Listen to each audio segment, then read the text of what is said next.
Hello बच्चों, चलो आज के वीडियो में एक और नया टॉपिक स्टडी करते हैं। बहुत इंपॉर्टेंट टॉपिक है, dipole in a uniform electric field. फिर से एक बार याद कर लेते हैं डाइपोल क्या होता है। It is a system of two equal and opposite charges separated by a finite distance. So you have a charge plus Q, you have a charge minus Q, दोनों का मैग्नीट्यूड इक्वल है, दोनों opposite है और उन दोनों के बीच में टोटल डिस्टेंस, ये डिस्टेंस a, ये distance a, total distance is 2a. So a dipole is a system of two equal and opposite charges separated by a finite distance. अब हमने इस डाइपोल को एक यूनिफॉर्म इलेक्ट्रिक फील्ड में place किया है। ये जो एरोस आपको दिख रहे हैं ऊपर की तरफ जा रहे हैं और सारे एरोस जो मैंने पैरेलल ड्रॉ किए हैं और इनके बीच में जो स्पेस है वो भी इक्वल है। They are uniformly spaced. So this is a uniform electric field. इस फील्ड में किसी एक चार्ज के ऊपर हर जगह पर इक्वल फोर्स लगता है। अब बच्चों, कुछ बेसिक बातें हम इस टॉपिक को शुरू करने से पहले समझ लेते हैं।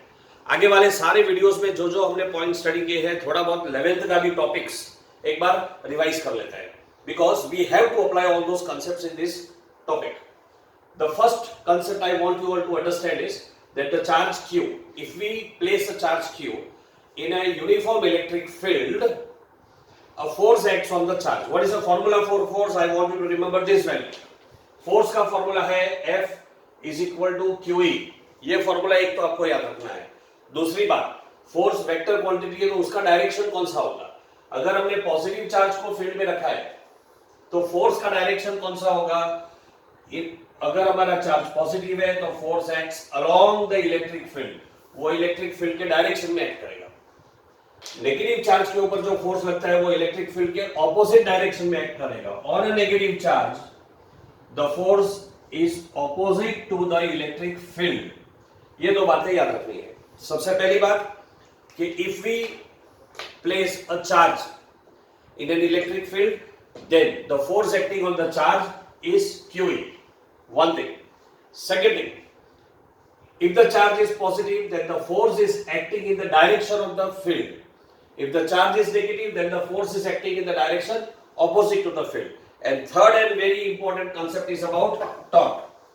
Let us understand that also. What is torque? Now, students, let us consider, take an example. Suppose I have this pen which is fixed at one point. ये पेन को मैंने एक पॉइंट पर फिक्स करके रखा है और इस पर मैं फोर्स एक्ट करता हूं, ऐसे फोर्स लगा रहा हूं। तो मेरा लाइन ऑफ फोर्स कौन सा है, ये है मेरा लाइन ऑफ फोर्स। मैं फोर्स ऐसे लगा रहा हूं अपवर्ड डायरेक्शन में। तो क्या होगा, पेन के ऊपर जब मैं फोर्स लगा रहा हूं, इस जगह पर पेन फिक्स्ड है तो ये अपना ओरिजिन है। यहां पर हम फोर्स लगा रहे हैं तो पेन क्या होगी, रोटेट होगी। ऐसे जब फोर्स अप्लाई करते हैं तो पेन ऐसे गोल घूम जाएगी। जब ऐसे गोल घूम जाती है तो फोर्स का जो इफेक्ट है वो कौन सा है, रोटेटिंग इफेक्ट है। तो उस रोटेटिंग इफेक्ट ऑफ फोर्स को हम बोलते हैं torque. So what is torque? It is a rotating effect of the force. वो रोटेशन प्रोड्यूस करता है। और टॉर्क का फॉर्मूला है perpendicular component of force multiplied by distance from the origin. मान लो हमारी जो पेन है ये ओरिजिन है और पेन हमने ऐसे रखी होती और मैं फोर्स ऐसे अप्लाई कर रहा हूं, तो इस फोर्स का जो परपेंडिकुलर डिस्टेंस होगा वो ये है और ये जो डिस्टेंस है ये है distance from the origin. So force का परपेंडिकुलर कंपोनेंट लेना, ये मेरा फोर्स है। फोर्स ऐसे एक्ट करता है तो इसके दो कंपोनेंट्स मिलेंगे मुझे। एक फोर्स के डायरेक्शन में जो कंपोनेंट है वो F cos थीटा और फोर्स का जो परपेंडिकुलर कंपोनेंट हो जाएगा वो F sin theta. So see the formula, this is the formula for torque. Torque is denoted by tau. Tau is equal to perpendicular component of force, this is my perpendicular component of force F sin theta multiplied by distance from the origin. If this distance is r, then you will have torque is equal to F sin theta multiplied by r. You can write as F r sin theta. Vector form में torque is a vector quantity, so in vector form you can write F cross r. and its direction is either outside or inside. It will be perpendicular to F and R both. How do we understand that? देखो जब मैं force ऐसे apply करता हूं तो rotation कैसा होगा? Anti clockwise rotation होगा. This rotation is anti clockwise. अब आप सोचो, अगर आप किसी स्क्रू को ऐसे घुमाते हो, अगर मैं इसको ऐसे ऐसे घुमाता हूं तो स्क्रू बाहर आएगा या अंदर जाएगा? ऑब्वियसली बाहर आएगा. अगर मैं इस तरह से घुमा रहा हूं तो screw will come outside. So this torque is in the outward direction. लेकिन अगर मैंने फोर्स ऐसे अप्लाई किया होता तो क्लॉकवाइज रोटेशन होता. और क्लॉकवाइज रोटेशन अगर मैं किसी स्क्रू को ऐसे बंद करता हूं तो वो अंदर जाएगा. So that will be inward direction. So this are some basic concepts आप लोगों ने 11th में पढ़े हैं. इसका हम एप्लीकेशन यहां पर इस चैप्टर में इस टॉपिक में करने वाले हैं. चलो लेट अस स्टार्ट.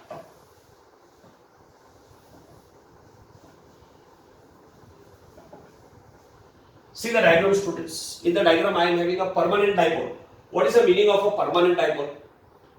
देखो, इसके पहले मैंने एक वीडियो में physical significance of electric dipole, अगर भूल गए हो तो उस वीडियो को वापस एक बार देख लेना.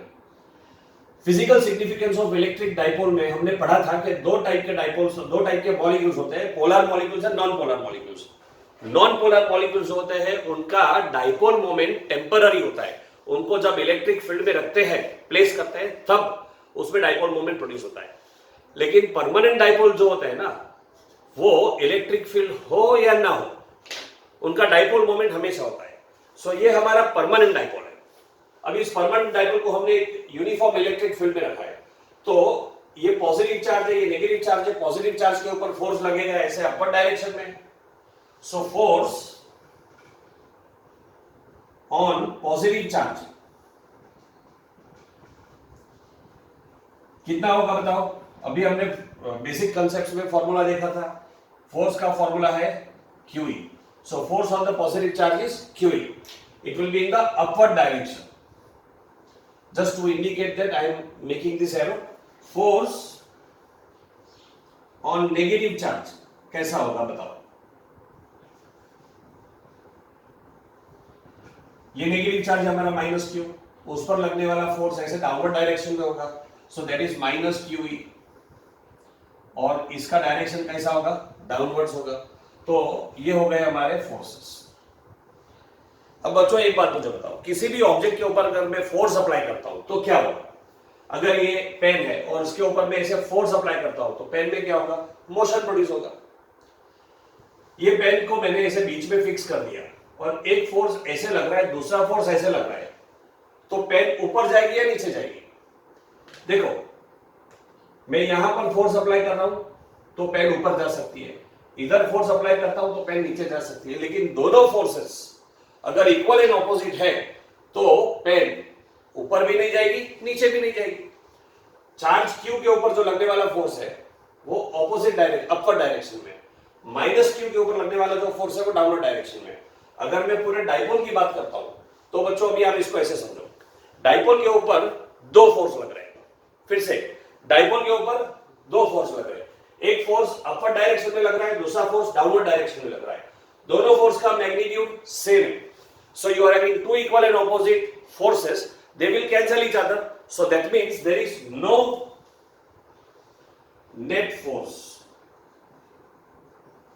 बच्चों ये अच्छे से याद रखो, इन a uniform electric field net force is always zero.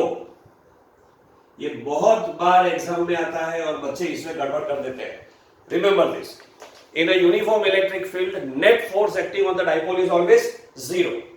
Now, net force तो zero है, समझ गए आपने. लेकिन दोनों फोर्सेस क्या सेम पॉइंट पे एक्ट करते हैं? नहीं. एक फोर्स इधर एक्ट करता है, दूसरा फोर्स इधर एक्ट करता है. उसकी वजह से क्या होगा? टॉर्क प्रोड्यूस होगा. एक और बात बता दूं बच्चों आपको, अगर दो टॉर्क्स सेम ऑब्जेक्ट के ऊपर एक्ट करते हैं तो उनके कॉम्बिनेशन को हम बोलते हैं कपल. और उसका फॉर्मूला क्या होता है? Magnitude of force multiplied by मैं सिर्फ स्केलर नोटेशन लिख रहा हूं, डायरेक्शन के बारे में बाद में डिस्कस करेंगे। Perpendicular distance between the forces, remember this formula. So total torque मेरा जो हो जाएगा वो हो जाएगा मैग्नीट्यूड ऑफ फोर्स। अब मुझे बताओ मैग्नीट्यूड ऑफ फोर्स क्या था? ये रहा magnitude of force QE multiplied by what is the perpendicular distance between the force. चलो बच्चों फाइंड करते हैं। देखो स्टूडेंट्स, ये सारा एक्सप्लेनेशन जो है इसमें कुछ कुछ कैलकुलेशंस टेक्स्ट बुक में नहीं दिया है, तो थोड़ी देर के बाद जैसे ही मेरा एक्सप्लेनेशन खत्म होता है आप स्क्रीनशॉट लेकर इसको रिकॉर्ड कर लो और बाद में अपनी नोटबुक्स में या आपकी टेक्स्ट बुक में साइड में एक्सप्लेनेशन में आप इसको लिख सकते हो। चलो देखते हैं परपेंडिकुलर डिस्टेंस कैसे फाइंड करते हैं। देखो ऐसे ये डायग्राम से आप समझो, ये हमारा नेगेटिव चार्ज है, ये हमारा पॉजिटिव चार्ज है और ये हमारा डाइपोल है पूरा। डाइपोल के ऊपर फोर्स पॉजिटिव चार्ज के ऊपर अपर डायरेक्शन में लग रहा है, नेगेटिव चार्ज के ऊपर डायरेक्शन डाउनवर्ड्स है। This is the upward force F plus, this is F minus, this is the origin. Now what do I want to find out? I want to find out this perpendicular distance, this perpendicular distance। ये मेरा एक force है, ये दूसरा force है। क्या है चाहिए हमको? मैग्नीट्यूड ऑफ द फोर्स को हमने लिख लिया QE, लेकिन हमको अब क्या ढूंढना है? याद रखो, मुझे चाहिए perpendicular distance between the force. एक फोर्स इधर लग रहा है, एक फोर्स इधर लग रहा है और इन दोनों फोर्स के बीच में परपेंडिकुलर डिस्टेंस ये है। तो आप इसको ऐसे देखो, मान लो ये एंगल थीटा है। What is theta? देखो इलेक्ट्रिक फील्ड का डायरेक्शन ऐसा है, डाइपोल मोमेंट का डायरेक्शन याद है आपको, negative to positive. So this is the direction of dipole moment and this dipole is making an angle theta with the direction of electric field. This is our electric field. ये electric field का direction है, ये dipole का direction है। Electric field और dipole के बीच में theta angle बनता है। So this angle is theta. ठीक है बच्चों, ये इलेक्ट्रिक फील्ड है और ये एंगल थीटा है। अब अगर ये एंगल थीटा है तो ये एंगल क्या हो जाएगा? थीटा हो जाएगा। और ये एंगल थीटा है तो ये एंगल भी थीटा हो जाएगा। क्यों थीटा हो जाएगा? तो इधर करस्पॉन्डिंग एंगल्स फॉर्म होता है और इधर अल्टरनेट एंगल्स फॉर्म होता है। अच्छा, ये जो मेरा फोर्स है उसका ये कंपोनेंट जो है वो अलोंग द फोर्स है, तो ये कंपोनेंट हो जाएगा F cos थीटा और ये हो गया perpendicular component F sin theta. This is also a perpendicular component F sin theta. But I only want the distance. So instead of writing the perpendicular component of force, I will write distance A sin theta, A sin theta. So total distance कितना हो गया? 2A sin theta. That means magnitude of force QE multiplied by perpendicular distance between the forces, that is 2A sin theta. I can write this way. Now, this can be written as 2QA. Let me simplify this and write it in a different form. Q multiplied by 2A multiplied by E sin theta. Now, what is Q multiplied by 2A? Dipole moment multiplied by E sin theta. Now students, do you remember this is actually the formula for magnitude of a cross product? That means I can write torque is equal to P cross E. This is the magnitude of cross product. अब हर बार ये scalar था तो ये vector है, इधर मैंने vector लिखा है। ये जो पूरी वैल्यू है उसमें कोई वेक्टर नोटेशन नहीं है, तो वेक्टर इंडिकेट करने के लिए मैं एक यूनिट वेक्टर n कैप डाल सकता हूँ यहाँ पर। This is a unit vector n cap. So I have a vector P cross E. Now the question arises, what is the direction of P cross E? The direction of P cross E you can understand like this. What was the direction of force? Upward direction like this and downward direction like this. That means we are moving it like this. अगर ये ऐसे घूम रहा है, कौन सा direction है ये? एंटी क्लॉकवाइज, तो it will be out of the paper और out of this board. And if it is in the clockwise direction, the direction is inverse. That is the direction of torque. Now, what is the formula for torque? Remember this, P cross E. And what is the magnitude of torque? PE sin theta. Students, we have two different possibilities. Maximum torque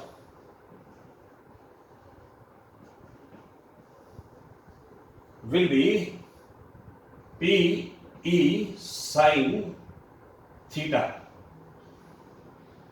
And what is the value of theta? Maximum value of theta, that is PE sin 90 degrees और sin 270 degrees. इन दोनों case में हमको torque maximum मिलेगा. 90 degree जब होगा तब क्या होगा? ये हमारा इलेक्ट्रिक फील्ड है. टॉर्क का डायरेक्शन कैसा है? Negative to positive.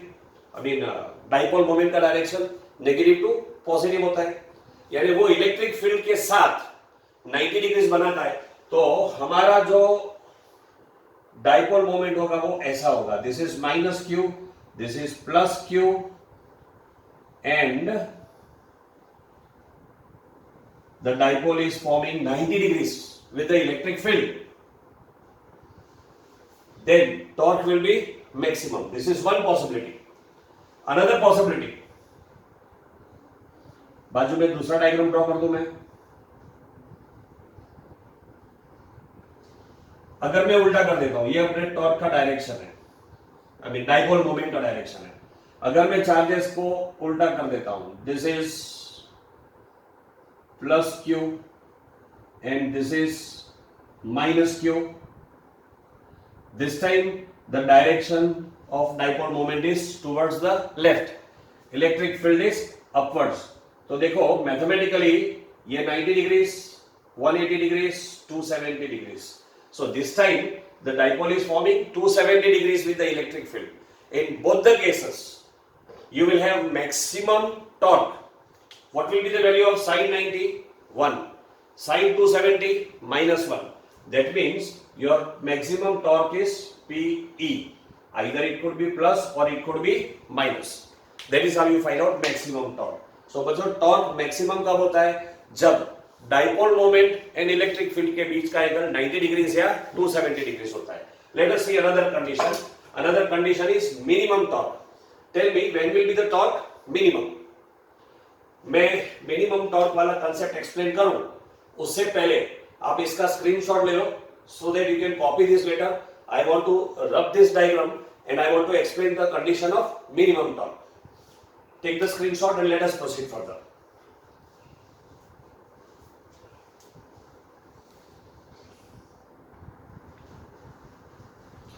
Okay students, now I have rubbed out this portion because I wanted to continue with the second condition, minimum torque. बच्चों ये जो कंडीशंस पे डिस्कस कर रहा हूं आपकी टेक्स्ट बुक में नहीं दिए. You need to understand this. There are questions asked on the basis of this in JW, in NEET as well as in your state board. Now I want to understand the condition of minimum torque.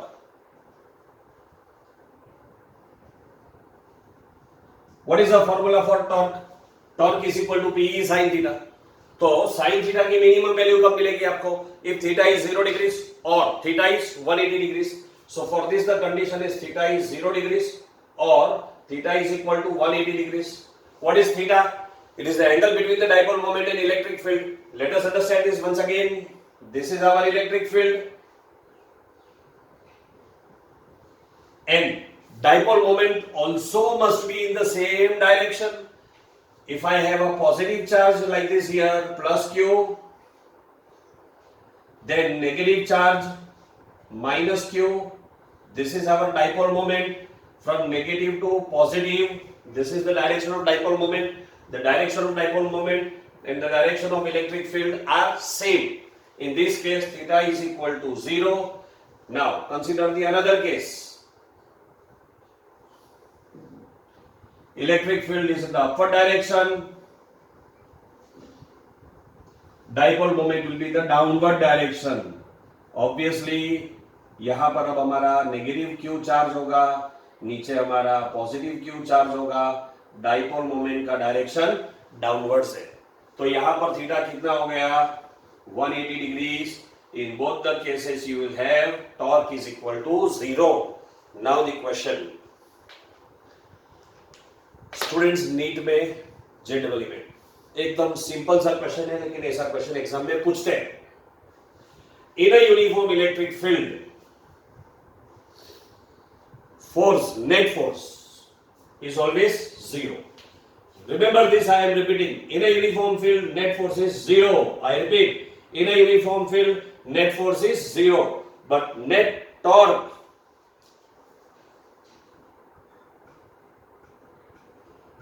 may or may not be zero.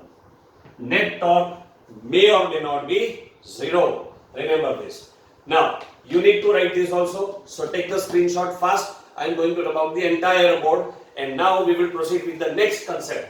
We discussed dipole in a uniform electric field. Now, if I want to discuss dipole in a non-uniform electric field, then what do we get?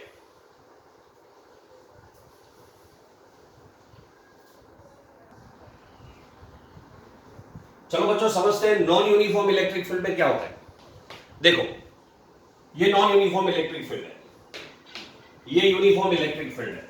This is the uniform electric field, this is non uniform electric field, this is non uniform. How do we understand uniform and non uniform? This is uniform electric field. Uniform non uniform कैसे समझता है? All the field lines are considered as parallel and they are equally spaced. These the field lines are not parallel and they are not equally spaced. Here the distance is increasing, here the distance is decreasing. So it is non-uniform. Another thing, in the uniform electric field, throughout the electric field is same. At this point, at this point, at this point, electric field is same. But in this case, the density of lines is greater here. हमने electric field lines वाले lecture में, video में जरा एक बार go through कर लेना.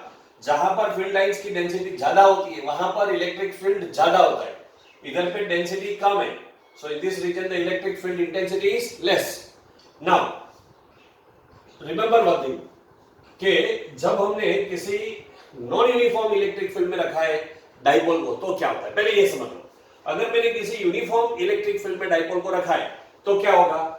Positive charge के ऊपर फोर्स फील्ड के डायरेक्शन में लगेगा, नेगेटिव चार्ज के ऊपर लगने वाला फोर्स फील्ड के ऑपोजिट डायरेक्शन में लगेगा. नतीजा क्या होगा?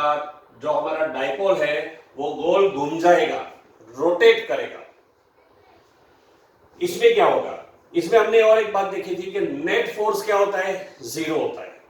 अब यहां पर देखो, यहां पर पॉजिटिव चार्ज के ऊपर लगने वाला फोर्स जो है वो अपवर्ड डायरेक्शन में होगा, नेगेटिव चार्ज के ऊपर लगने वाला फोर्स डाउनवर्ड डायरेक्शन में होगा. सो this is F positive is QE, F negative is minus QE. Are both the forces equal? No. Why they are not equal? Minus Q जो है वो हमने जहां रखा है उधर इलेक्ट्रिक फील्ड इंटेंसिटी ज्यादा है, क्योंकि यहां पर फील्ड लाइंस की डेंसिटी ज्यादा है. इधर पे फील्ड लाइंस की डेंसिटी कम है, तो यहां पर लगने वाला फोर्स कम है. That means F minus is greater than F plus. नतीजा क्या होगा? हमारा डाइपोल जो है इसे नीचे खींचा जाएगा, फोर्स जो है डाइपोल को खींचकर नीचे ले आएगा. एक बात है, यानी कि नॉन यूनिफॉर्म इलेक्ट्रिक फील्ड में नेट फोर्स जीरो नहीं होता है. याद रखना ये. इसके पहले वाले जो कंसेप्ट में हमने पढ़ा था यूनिफॉर्म में नेट फोर्स जीरो होता है, लेकिन नॉन यूनिफॉर्म इलेक्ट्रिक फील्ड में नेट फोर्स जीरो नहीं होता है. ये बात आपको याद रखनी है. दूसरी बात, क्या इधर पे रोटेशन होगा? बिल्कुल होगा. इसमें भी टॉर्क लगेगा, एक फोर्स अपवर्ड है दूसरा फोर्स डाउनवर्ड है, तो रोटेशन तो होगा ही. So torque is also not equal to zero. Torque is also not zero, net force is also not zero. So this is the difference between the electric field in the uniform and non-uniform electric field. Dipole के ऊपर जो force लगने वाला है उसका difference हमने समझा. एक और बात आपको समझनी है बच्चों, अगर डाइपोल मोमेंट, वेक्टर P क्या है? डाइपोल मोमेंट है. If it is parallel to E, then force is in the direction of increasing E. अभी हमने देखा इसमें डाइपोल मोमेंट का डायरेक्शन कौन सा होगा, नेगेटिव टू पॉजिटिव। अब नेगेटिव टू पॉजिटिव है तो ये डाइपोल मोमेंट का डायरेक्शन है। मुझे इसके दो कंपोनेंट्स मिलेंगे, एक हॉरिजॉन्टल कंपोनेंट है और दूसरा वर्टिकल कंपोनेंट है। बोलो वर्टिकल कंपोनेंट अपवर्ड डायरेक्शन है डाउनवर्ड डायरेक्शन है, अपवर्ड डायरेक्शन है। इलेक्ट्रिक फील्ड भी अपवर्ड डायरेक्शन है। तो वर्टिकल कंपोनेंट का डायरेक्शन ऐसा है, इलेक्ट्रिक फील्ड का डायरेक्शन भी ऐसा है, तो दोनों पैरेलल हो गए, एंटी पैरेलल हो गए, पैरेलल हो गए। हमने अभी देखा था कि अगर ये पैरेलल होगा तो F minus greater than F plus, नतीजा पूरा का पूरा जो चार्ज है वो नीचे की तरफ खींचा है। यानी कि अगर कोई डाइपोल इलेक्ट्रिक फील्ड में रखा है और डाइपोल मोमेंट अगर इलेक्ट्रिक फील्ड को पैरेलल है तो net force is in the direction of increasing E. अब उल्टा, अगर इलेक्ट्रिक फील्ड का डायरेक्शन और डाइपोल मोमेंट का डायरेक्शन एंटी पैरेलल होगा, यानी उल्टा कर दिया मैंने, नेगेटिव चार्ज ऊपर चला गया, पॉजिटिव चार्ज नीचे आ गया, तो क्या होगा, net force is in the direction of decreasing E, तो हमारा डाइपोल ऐसे ऊपर की तरफ चला जाएगा। इसका एक बहुत इंटरेस्टिंग एग्जांपल हम हमारी एवरीडे लाइफ में देखते हैं। देखो बच्चों, ये जो कोम्ब है, हम बाल बनाने के लिए जो कंघी यूज करते हैं, हम उसको ड्राई हेयर पे रब कर देंगे तो क्या होगा, कोम्ब के ऊपर चार्जेस प्रोड्यूस हो जाएंगे और इसके ऊपर नेगेटिव चार्जेस प्रोड्यूस होंगे। नेगेटिव चार्जेस प्रोड्यूस होने की वजह से इस पर जो इलेक्ट्रिक फील्ड होगा वो टुवर्ड्स द चार्ज होगा, इसलिए मैंने ये इलेक्ट्रिक फील्ड का डायरेक्शन जो है कोम्ब की तरफ बनाया है। दूसरी बात, ये सारा जो फील्ड लाइंस है, क्या वो पैरेलल है? नहीं है, यानी कि ये नॉन यूनिफॉर्म इलेक्ट्रिक फील्ड है। अब अगर ऐसे कोम्ब के पास हम छोटा सा पेपर का टुकड़ा ले आते हैं, छोटा सा पेपर का टुकड़ा है, पेपर चार्ज है कि अनचार्ज है? वो अनचार्ज है, न्यूट्रल है, उस पर कोई चार्ज नहीं होता है। लेकिन जैसे ही मैंने नॉन यूनिफॉर्म इलेक्ट्रिक फील्ड के अंदर पेपर का टुकड़ा रखा है तो क्या होगा, उसमें एक डाइपोल क्रिएट हो जाएगा। पॉजिटिव चार्ज के ऊपर लगने वाला फोर्स इस डायरेक्शन में होगा, नेगेटिव चार्ज के ऊपर लगने वाला फोर्स इस डायरेक्शन में होगा। पॉजिटिव चार्ज पर लगने वाला फोर्स ज्यादा होगा इसमें, और इसमें नेगेटिव चार्ज पर लगने वाला फोर्स कंपैरेटिवली कम होगा। नतीजा क्या होगा, यहां पर देखो डाइपोल मोमेंट ऐसे है, इलेक्ट्रिक फील्ड का डायरेक्शन भी सेम है, तो क्या होगा, दोनों पैरेलल है, दोनों पैरेलल है, तो इस पर लगने वाला फोर्स जो है वो direction of increasing electric field होगा। यह हमारे इलेक्ट्रिक फील्ड का इंक्रीजिंग डायरेक्शन है, यहां पर ज्यादा इलेक्ट्रिक फील्ड है, यानी हमारा पेपर ऐसे ऊपर की तरफ जाएगा और इसीलिए वो पेपर का टुकड़ा इस कोम्ब को अट्रैक्ट होता है। और एक इंटरेस्टिंग बात बच्चों, अब देखो पेपर सीधा उछलकर ऊपर नहीं जाता है, ऐसे एक पलटी मारने के बाद जाता है। क्यों पलटी मारता है? क्योंकि उसके ऊपर टॉर्क भी लगता है। तो पेपर के टुकड़े के ऊपर टॉर्क भी लगता है, फोर्स भी लगता है। फोर्स क्या करता है, पेपर को ऊपर उठाता है और वो कोम्ब की तरफ उसको अट्रैक्ट करता है, और टॉर्क क्या करता है, पेपर को घुमाता है। तो पेपर अगर कोम्ब ऐसे हमने रखा है तो पेपर सीधा उछलकर ऊपर नहीं जाता है, पेपर ऐसे गोल पलटी मार के फिर कोम्ब को जाकर चिपक जाता है। तो पेपर के ऊपर फोर्स भी लगता है, टॉर्क भी लगता है। So in a uniform electric field net force is zero, net torque may or may not be zero, but in a non-uniform electric field net force कभी भी जीरो नहीं होता है। डाइपोल मोमेंट के ऊपर नेट फोर्स लगता है और इसलिए डाइपोल मोमेंट मोशन में आ जाता है। लेकिन नॉन यूनिफॉर्म इलेक्ट्रिक फील्ड में डाइपोल मोमेंट सिर्फ रोटेट करता है, वो अपना जगह नहीं छोड़ता है, वो मोशन में नहीं आता है, सिर्फ रोटेट करता है। ये आपको याद रखना है। So students, that is all about uniform and non uniform motion. In the next lecture we continue about some very interesting field and very important topic of electrostatics, that is continuous distribution of charge and Gauss law. See you soon in the very next lecture.